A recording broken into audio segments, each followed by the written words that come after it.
Welcome to another episode of Tech Society with your hosts, tech entrepreneurs and software pioneers, John Newham and Alex Dunmo. Hey techies, welcome to part 2 of our conversation with data maverick Keith McCormick. If you haven't listened to episode 1, turn this off now and go listen to that instead. But with that out of the way, thank you for joining us and let's jump back in.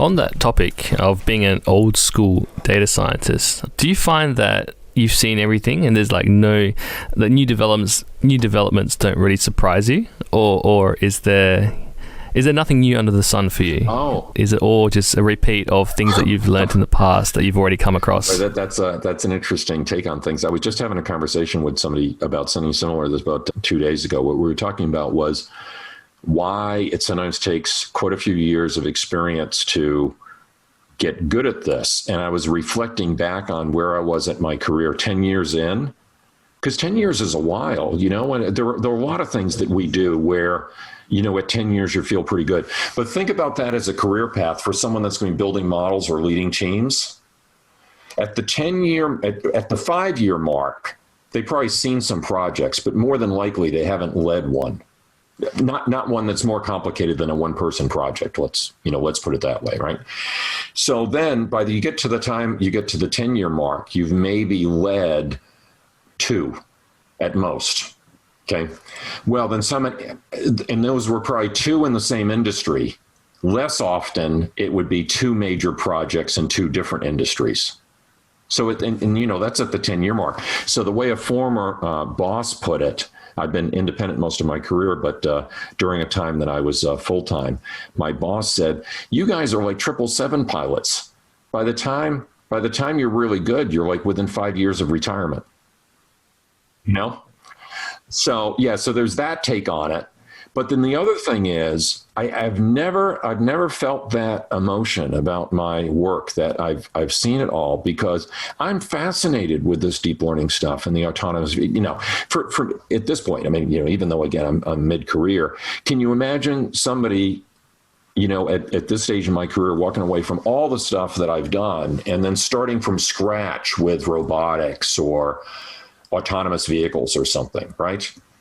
Probably not going to happen from the model building standpoint, but I'm consuming that stuff just like everybody else. And obviously I'm always getting ideas. And, I've done some courses for LinkedIn Learning, and one that I've been working on for months to outline it and decide how long it has to be and all this kind of stuff is a course on XAI, which in its current incarnation didn't exist. The surrogate models, I told you that story that was now 10 years ago, but there's stuff in XAI that's only been invented within the last year and a half, 2-3 years.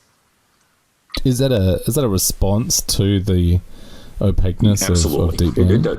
A response to the popularity of the opaqueness.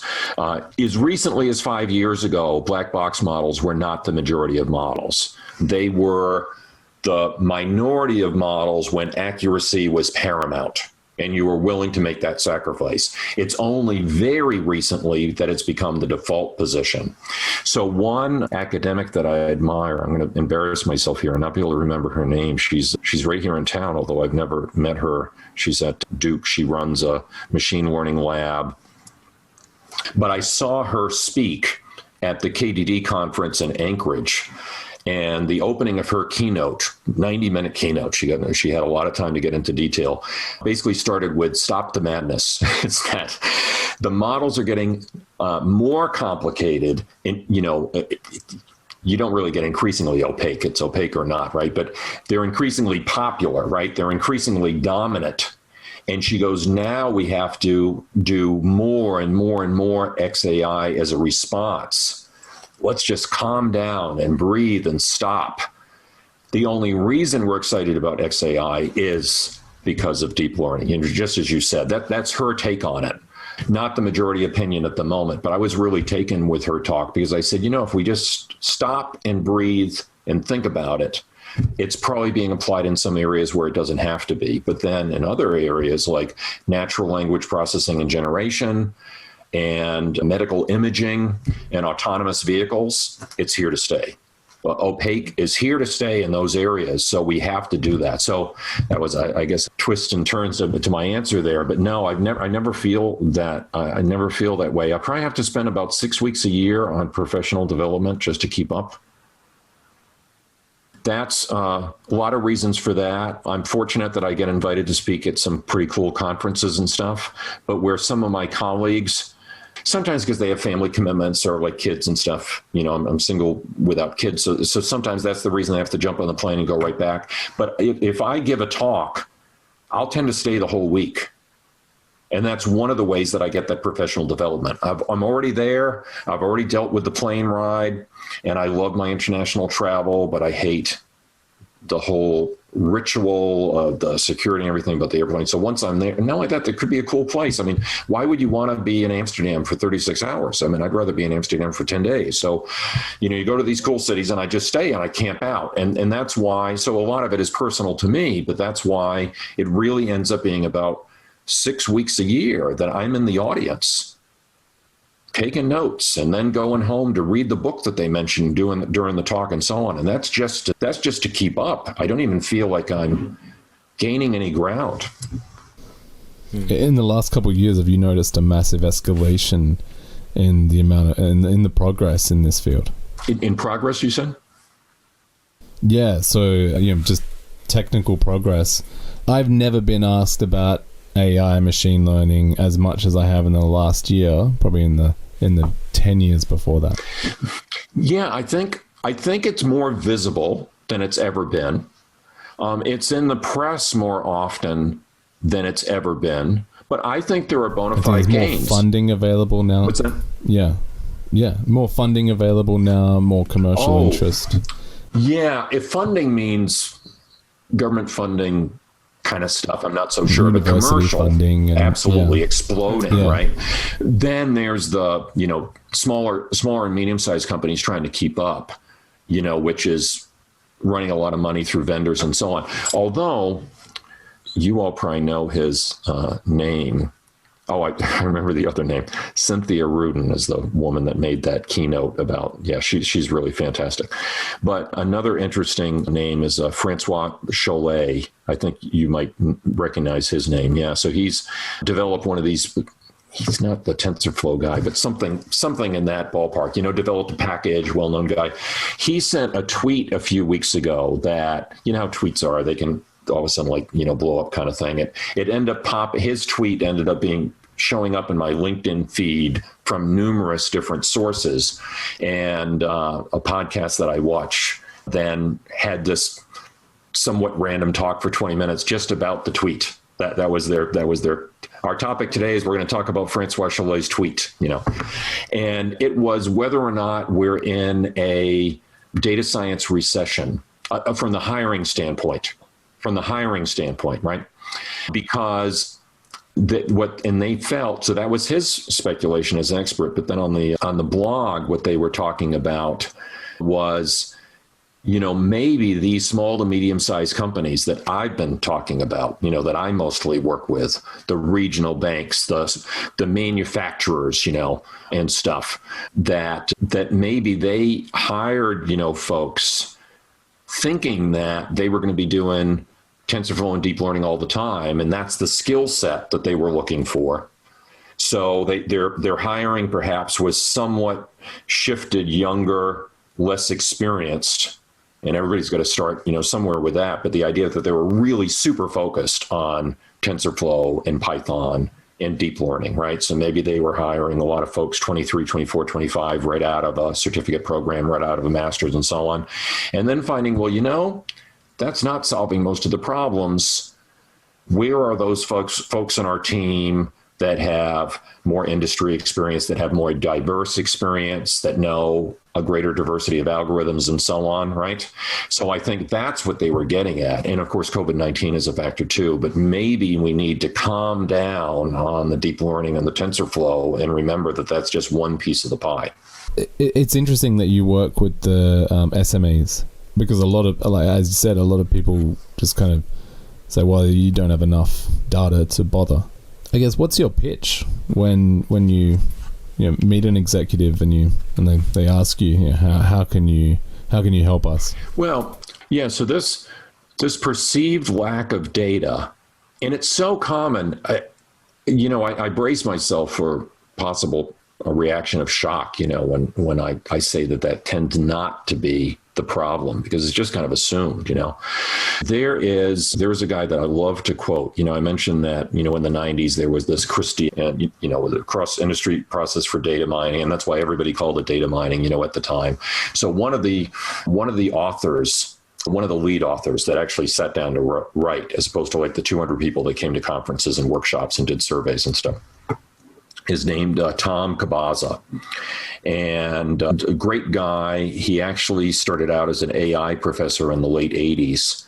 So he'd be a fascinating guy to ask sometime about the Holy Expert systems and the Prolog and the Lisp time period, But then went into industry, and that's how he got involved with Christiam. So I bring up Tom because he wrote, it's really just a blog post, an extended one, years ago called The 9 Laws of Data Mining. And one of the 9 laws is called Watkins' Law. And no one's going to know who Watkins is. I happen to know who Dave Watkins is. He's a super nice guy, but he was just a colleague of Tom's at the time, and they were having a conversation, But Watkins' law is there are always patterns, okay? And my summary of Tom's writing is not going to, be as good as like the page he would write on this law. But what it basically states is when you're doing data mining, you're trying to solve a business problem. And if you're running a business, you're keeping records. You've got invoices, you've got repair receipts, you have, I worked on a project once and we looked at internal timesheets to try to figure out how much time it spent maintaining these different pieces of equipment. How many internal hours and how many external hours were spent on this piece of equipment and so on, all kinds of crazy things like this. You have all this stuff, okay? If you're trying to solve a business problem, and if the business is keeping records, then the answer is somewhere in the records that you keep during the normal course of doing business. And I've always found this to be true.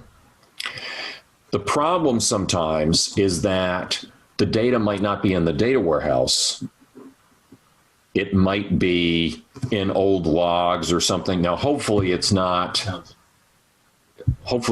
mimeographed paper in a closet. That could be beyond your practical reach, right? But these days we've been digital for decades. That's much less of a common problem, right?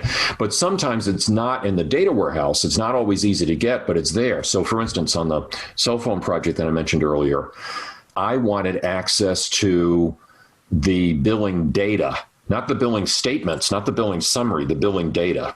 It was large in size. They had code that had been written years and years earlier that turned all that data into the billing summary that was then easy to access through the data warehouse. So they thought I was a crazy person. They said, why on earth would you ever want to look at all that raw data? The summary gives you everything you could possibly need to know. But we know this as consumers. We know that when money is involved, the data tends to be accurate because as consumers, if the money's not right, we call and we get it fixed. If I'm expecting a bill for $80 and they send a bill for $800 because the decimal place is off, that's not going to last for very long. That might be in there for a few days, but that gets fixed. Stuff that doesn't involve money, in my experience, is hard to get at and hard to fix because people aren't paying attention to it to the same degree. So what I needed to get access to was their use of free services. And everybody looked at me like I was crazy because why would that have anything to do with churn? Well, think about it. You engage in certain behaviors. You get used to how you do them on your phone. You get a new phone and they go, with this new phone, you want to switch plans. This other plan is going to be better for you. And things that had been free are no longer free. You don't realize so. You get a lot of extra charges. You get upset. You call. I'm sorry, you're on a new plan. We can switch you out of that plan, but you do have to pay this extra money for last month. Go, I already didn't like you guys anyway, whatever, and then there they go. They quit to another company. So you can see the logic there, and you can see that maybe that data was a little bit harder to get at and to process, but it was there. So I generally don't buy this argument that the data doesn't exist. There are instances you have a brand new product release and so on, but generally speaking, it's an issue. It's a fatal issue 5-10% of the time, whereas a much more common problem is too little data. I don't mean variables. I mean too few cases, because again, people think that they're FANG companies. And if you're business to business, I've had clients that are business to business that have under 1,000 customers. It's not, if they're a manufacturer and they're selling heavy equipment, they're not selling that to people in the suburbs. They're selling that to big companies, So they might have fewer than 1,000 customers. So if they're going to build a customer loyalty model, let's say, they've got 1,000 records. LinkedIn has 700 million at the customer level now. So variables that you can't get or certain aspects of the data that you can't get, generally speaking, I don't buy it. I'm just always a skeptic on that count. I've found instances where that's true. It's just not endemic like people say it is. But sample sizes that are too small, that happens about a third of the time. It's actually quite common.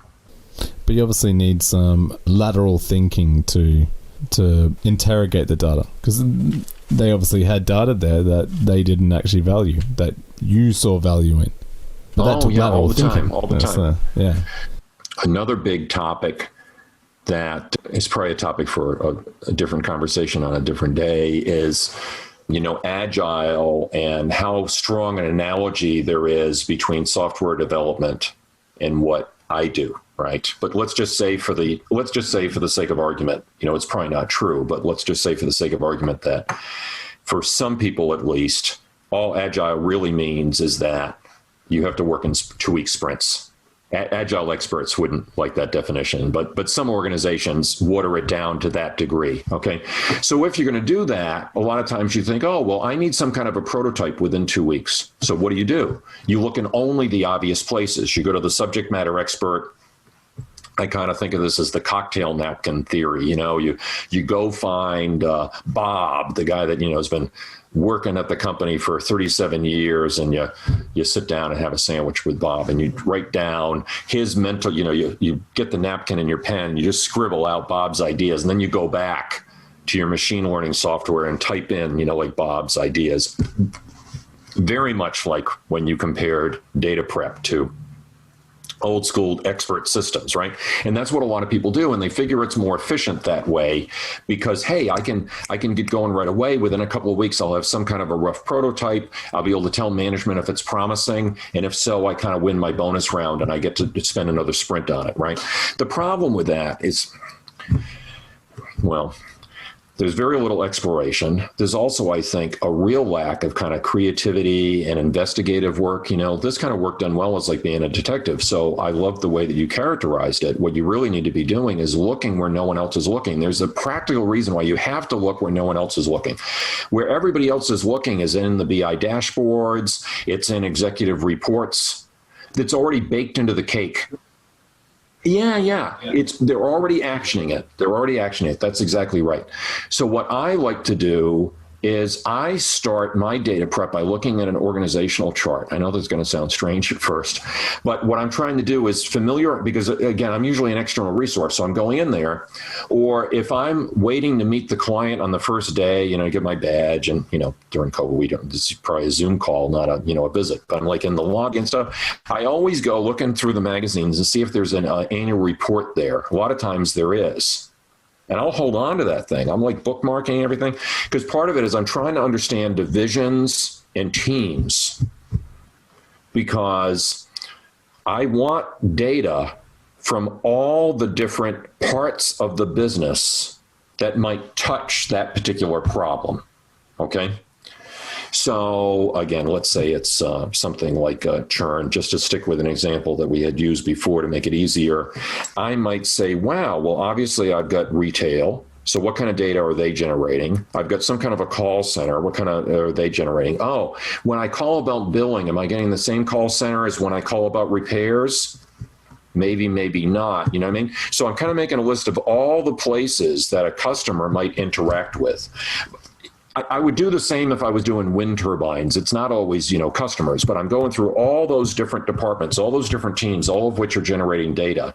And I want to at least investigate the possibility that I'm going to draw data from all of those organizations within the business, if there's any relationship whatsoever to the problem. That's how I assemble my wish list of the data that I want.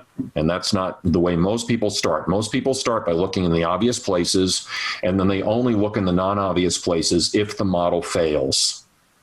I start by looking in the non-obvious places, because the non-obvious places are always where the winning variables are. It's so obvious, but I don't think it would actually be obvious to most people in the field. So obvious. Yeah, that's it should be obvious really to look in the non-obvious places, is what you're saying. Yes. Yeah, yeah. But it's not, obviously, because I think most people would just be like, let's open the database and have a look. Yeah, I think it makes a lot of sense to people when they hear it, but I'll still get pushback, because they're going to be like, Keith, a lot of those places aren't going to work out. Isn't that ultimately inefficient?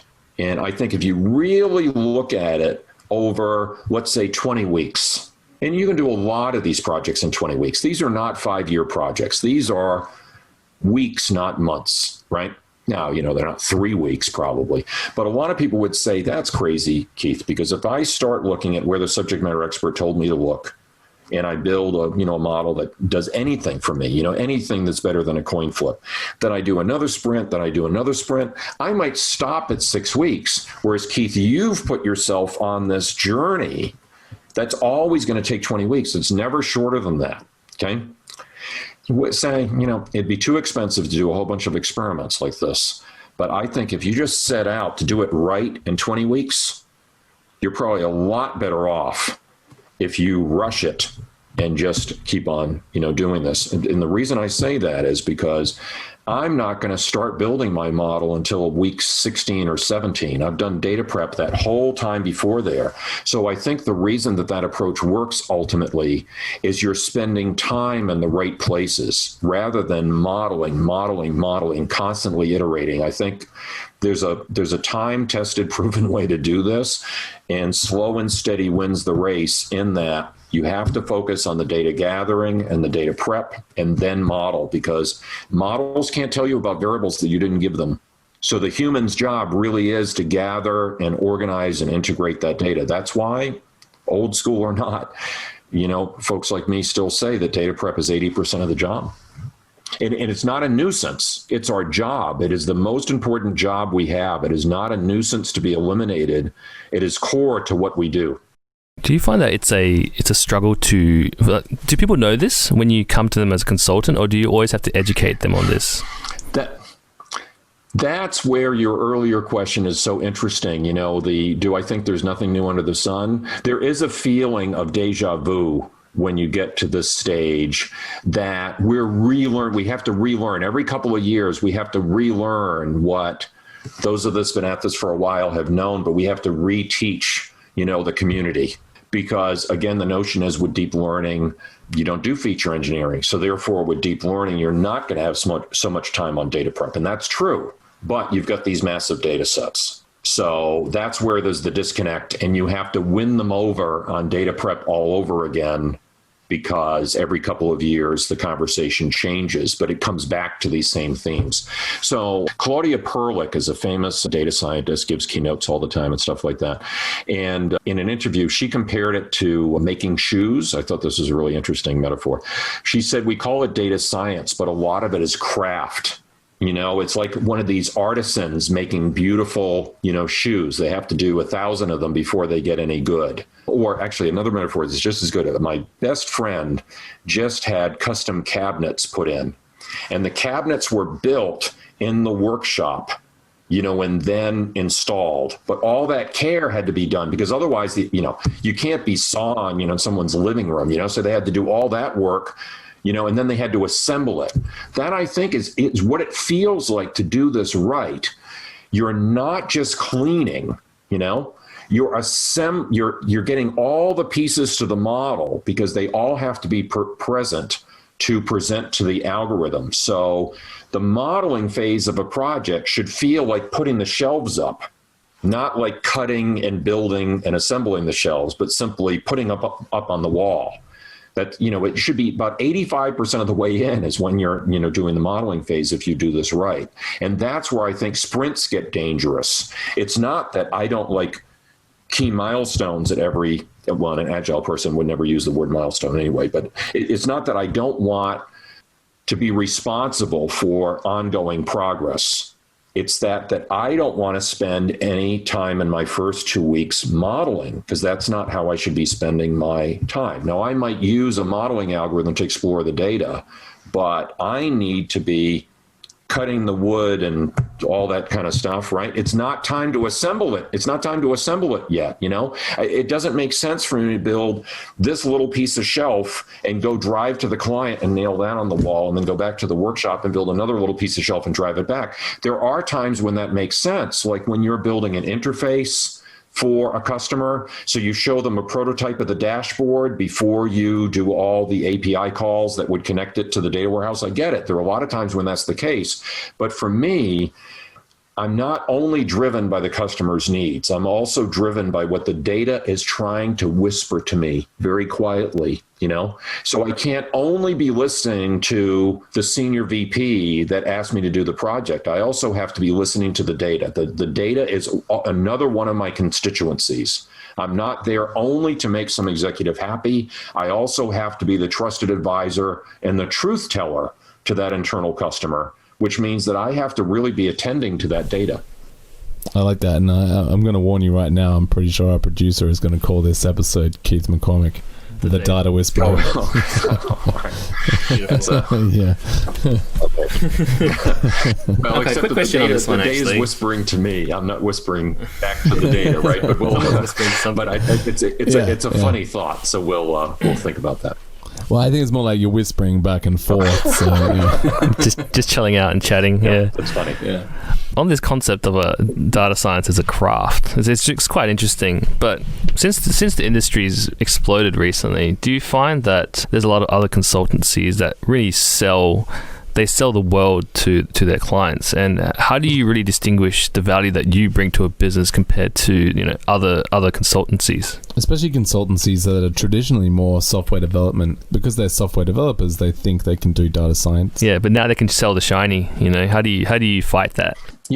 What I like to do on a very first call with a client is get some sense, obviously, of what they want to be up to, and then I caution them that it's very dangerous to have only one project in mind and be already locked in before they vet the project, right?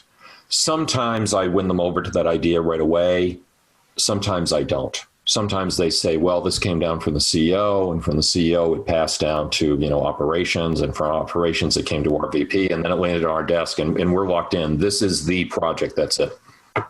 But what I'll usually do, and I don't know if this is a risky move, but it's personality-wise what I like to do, is just ask some pretty fundamental questions about what the purpose of the model is and how it's actually going to be used. And, we do little thought experiments like, remember we were talking about the Watkins Law, that, the data is always around there somewhere. If you're running the business successfully, so for a startup, they maybe have that issue, but, the data is there somewhere, right? So I say, let's just assume that the data is there and that the model is going to be accurate.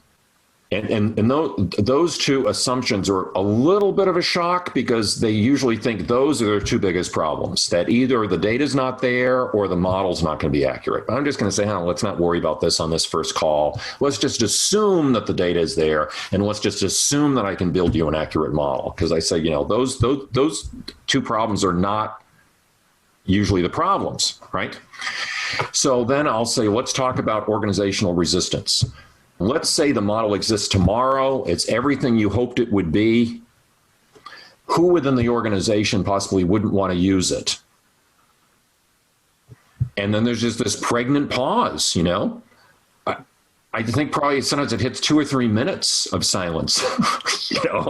It becomes this awkward, who's going to break the silence, So it might sound a weird way to put it, because I let the conversation go organically. It's not like I'm trying to drop some kind of bomb in the conversation, but I'm just asking what I consider to be very fundamental questions that they would have asked before they even decided that this project was the project of the decade, And then usually those questions haven't been asked. So I think the main way that I differentiate myself is that I'm asking those kinds of questions within 20 minutes of me. I've never met this client before. We've only had a couple of email exchanges, and now we're on Zoom, and I'm asking those kinds of questions within 15 or 20 minutes. And it's not what they thought. They thought it was going to be, how fast, how big is your data warehouse? Or, do you have the infrastructure to run, TensorFlow on 80 million records or whatever? That's how they think the conversation is going to go. And instead, it's about what I find really causes projects to fail. And at first, there's a bit of a shock.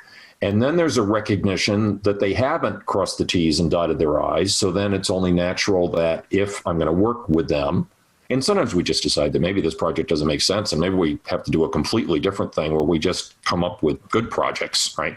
But, the conversation can go that way. But 80-90% of the time, the project is fine. It just needs to be really refined and fixed, So then once you draw that conclusion, and you'd be surprised, sometimes within a half hour, an hour, you say, wow, there's incredible holes in this plan. It's built on shifting sands, that the consequence of that is, first, let's fix this problem definition.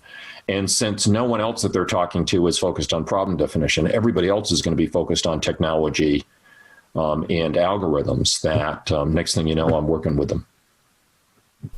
It's a good point you bring up, that most organizations don't understand that there needs to be a cultural shift to become data-driven. Yeah, and again, that can be if you're doing lots of iterative prototyping, which can be incredibly valuable, don't get me wrong. But who in their first 2-week sprint is going to talk to the end users? Nobody. In fact, it would be verboten. It would be you're putting the cart before the horse. Why would we talk about, why would we even have an implementation conversation when we don't have a prototype? In fact, it would be seen as counterproductive, because the feeling would be, oh, this is going to give us some big complicated requirements document. But if you're going to come up with lead scoring for a team of sales reps that choose their leads by, I never call the big customers on Tuesdays because I've had terrible experiences on Tuesdays. So I only make those calls on Wednesday morning, and I'm wearing my lucky socks. I'm exaggerating. But, if you've had any... I know, I didn't think you were. Yeah. So I was somewhat backpedaling, but... Yeah, but thank you. Maybe we don't have to the Mormons know wearing their lucky underpants. So if their business rules are never call big clients on Tuesday and make sure you're wearing your lucky socks, right? Then again, we're stereotyping. I don't think it's exaggerating, honestly. Meaning salespeople that have all these kind of. You're not letting me off. No, they're like sports people. Like they have to be facing this way. Well, again, the sports analogy is quite apt, right? But you're not going to have at least a conversation with them, yet you're going to give them what you think is this wonderful gift. It's like one of those horrible experiences that, folks have. It's usually, TV ads that we see around, Christmas time, where someone presents an unexpected gift to their spouse, hoping that it's this they'll get this wonderful reaction, and then say, you gave me a vacuum for Christmas, kind of a thing. That can be the reaction of the team that you've built the model for. Because you have spent months and a lot of money build something on their behalf and never felt it was appropriate to ask them if they wanted it or what they wanted the characteristics of it to be. So for me, it is insane not to talk to them in the earliest phases, but you can understand from a software development argument why you don't want to do that, because they might be, it is way too early to worry about if the font should be this size, or, if we should be using this color or something that's easier on the eyes. That's not what I'm talking about. I'm simply talking about, is lead scoring something that you would use as a concept, right? And what would you like about it? What would you not like about it? That's a completely different animal. And that must be done at the very beginning, because organizational resistance is always present. And it could very well be the number one reason that projects fail. It really could be. If it's not number one, it's in the top 3 or in the top 5. It's way up there. Ask anyone that has done 10, 20, 30 projects, and they will tell you that organizational resistance is a killer. Much more so than I didn't have enough data. Remember, I'm not talking about variables. The variables I can usually find, but you may physically have too few customers. So that's a real one. But the one that people think it is, we don't have the variables that will help us predict the target. That's not the reason. Organizational resistance is an order of magnitude more common than that. And yet people don't address it. We're a bit over time, but I do have a few more questions I have for you. Sure. Someone's going to jump straight into that. We won't take up too much more of your time. So I also want to talk about the far future of AI. We speak to a lot of business contacts, and so many of them are so frightened of automation, loss of jobs. Some of them are scared of general AI. Some of them just don't know if it's going to be a utopia or a dystopia in the future. What's the end game for machine learning, and what's your opinion on what's going to happen soon or later, I suppose? Well, I think you had a guest recently that talked about, the 4-day work week and that kind of stuff, yes, right? Yeah. Andrew So Barnes, I think that's part of the story for sure. But one of the books, it came out in 2018, but I read it right away, but I revisit it this year. We're speaking in 2020. AI Superpowers by Kai-Fu Lee.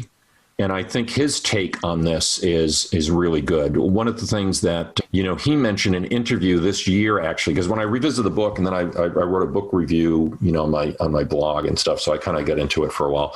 He's just a few years older than me. He's also a billionaire, which is another difference.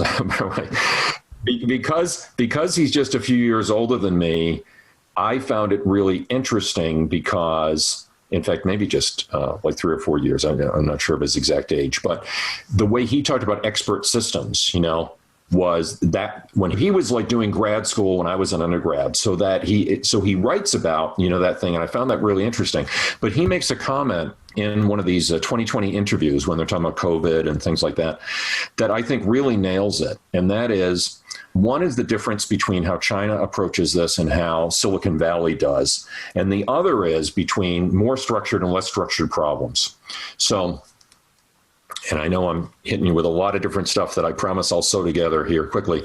But there was also the presidential candidate here in the U.S., Andrew Yang, that was talking about increasing unemployment, that was going to be on the horizon. I'm a big fan of Andrew Yang. And driverless trucks was one of the things that he mentioned that was going to be absolutely an area that in 10 years' time, or maybe even less, that was going to be an issue.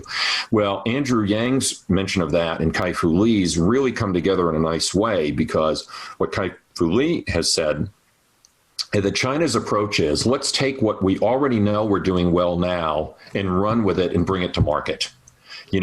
So if we encounter a hurdle in China, he describes, get over the hurdle. You just plow through it. And if that means getting, a Mechanical Turk type, company to increase our data set from 10 million to 100 million rows, let's do it. Let's just get this problem solved, right? And that's very much the approach of the Chinese companies. So he says that driverless trucks are going to come before driverless passenger vehicles.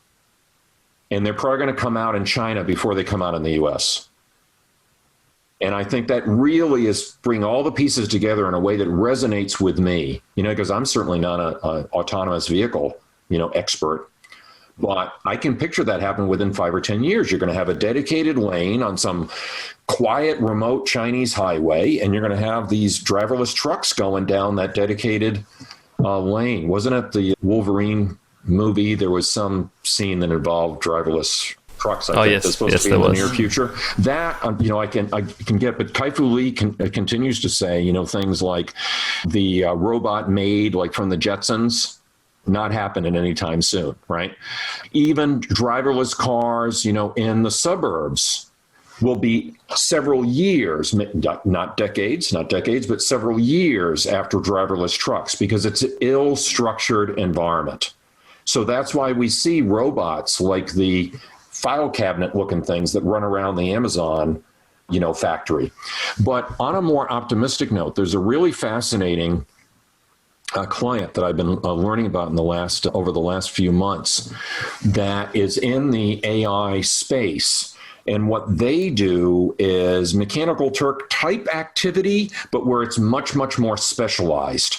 So where maybe a AI model has identified that a patient is at risk, but then a human then looks at the radiology, slide or the X-ray, the medical imaging.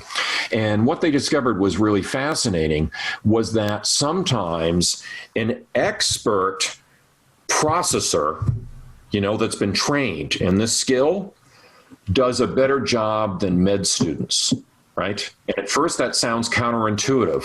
But why? Well, because the med student probably did this for a 2-week or a 4-week side gig during the summer in between med school to help pay their $900,000 in student loans. You really can hit $1 million in student loans in the U.S., isn't that crazy? Oh man, right? That's absolutely That's crazy. A topic for another time. It's just crazy, right? So the thing is, there's a bit of a revolving door if you're trying to get those specialists, or you can get someone that specializes in this work and then does it for a couple of years, and all they do is medical imaging, or all they do is satellite images of agriculture, or all they do is count elephants from satellite images and so on. And you can really get amazing results. So that's what they do is they create these talent pools and do the training and the outsourcing and all that kind of stuff. It's really fascinating. So it's unlike Mechanical Turk, it's not just low skill crowdsourcing, which can be cool too, pops up and you get your money, but that has to be described in a couple of paragraphs. Here there's training involved. So I don't think that jobs like that are going to outnumber the jobs that are lost, but there are going to be some new jobs that are going to arise out of this. But this whole structured environment is going to be the main way I think you're going to predict which jobs are at greatest risk. We'll just go straight to our final question. So we always ask a bit of a whimsical question, which you would have heard if you've listened to some of the more recent episodes. I don't know how familiar you are with wrestling or MMA, but the fighters have their intro music. Yeah. So you mentioned that you do a lot of keynotes. So at your next keynote, they ask you, what intro music would you like when you're walking out on stage? And the smoke machine is running. No, that is hilarious because I've never tried mixed martial arts, but all I can think of is what I played this morning when I sat down to have coffee about an hour before, we did the podcast, just to get my brain working. I played the Goldberg variations. So I'm gonna stick with that answer because I have to see. Very clever. That's a Bach solo piano. Very it would have been like written for harpsichord. Yeah, it is. As ridiculous that answer is, I'm going to stick with it because someday I want to hear the Goldberg variations while a fog machine is, Yeah. And awesome. The best thing about picking that is you're far more likely to not have to deal with copyright issues. So the next person that books your keynote should absolutely play this. Exactly. Yeah.